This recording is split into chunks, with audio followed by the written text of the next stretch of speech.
And we are back on Professional Wrestling, the podcast, magical episode number 40. This is the year of WrestleMania 40. So, on today's episode, we're going to talk nothing WWE with JP El-Khoury, Jonathan A. Hacohen. Remember to buy your copy of the Bible 3.0, Amazon, Barnes and Noble.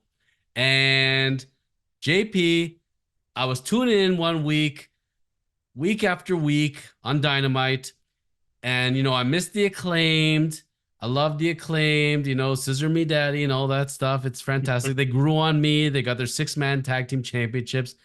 And slowly, you got the Guns talking to their dad and talking to the Acclaimed. And, the Acclaimed are pitching a super faction to Bull Club Gold.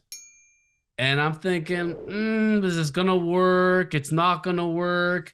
But then a couple weeks ago, all of a sudden, out of nowhere on Dynamite, they not only proposed the faction again, but they proposed a name. Do you remember that name?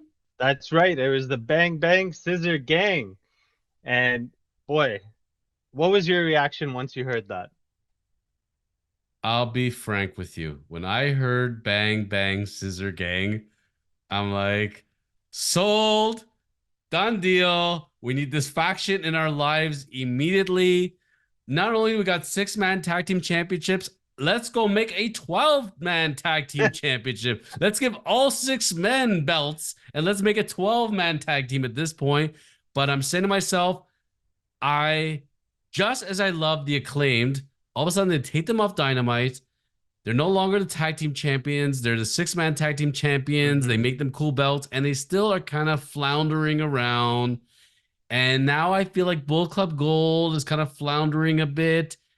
This is the energy they need because I'm a little upset right now. I'll be frank with you. And my upsetness comes around Jay White.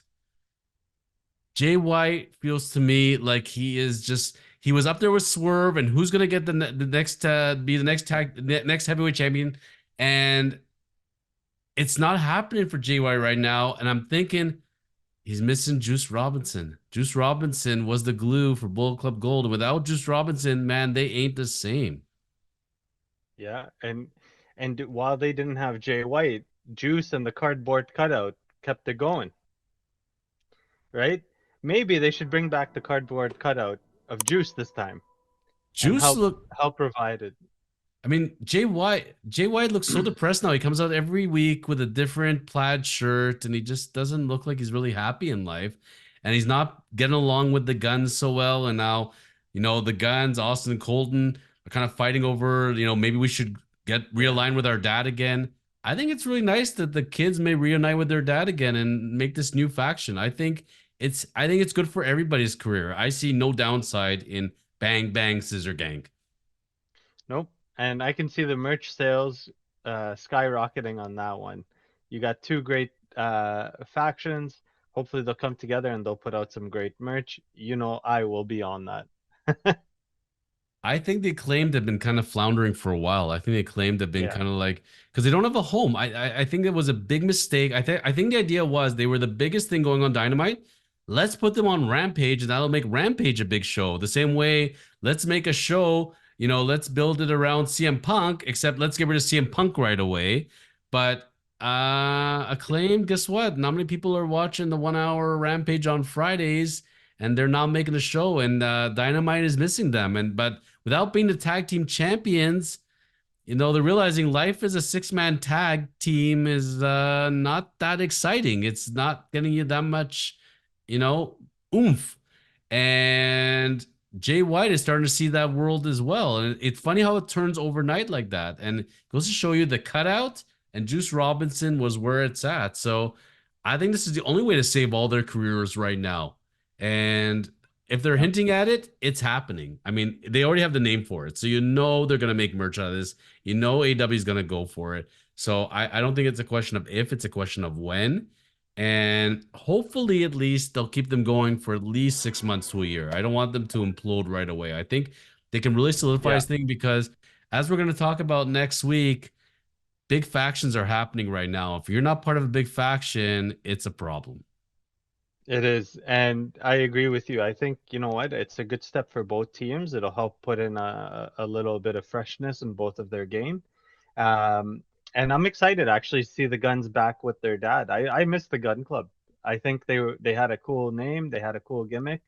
And I'd be definitely up for seeing that again. But the Guns going out on their own and hooking up with Jay White and Juice Robinson, I think was great for their career. I think they gave them the boost, Absolutely. getting out of their dad's shadow. I think that was a good move at the time. I absolutely loved it. I think it worked for them greatly. But now they've hit their ceiling, it's like they need their dad again, and their dad needs them to reunite to bring it back full circle. So I think it's the evolution. I'm all good with this.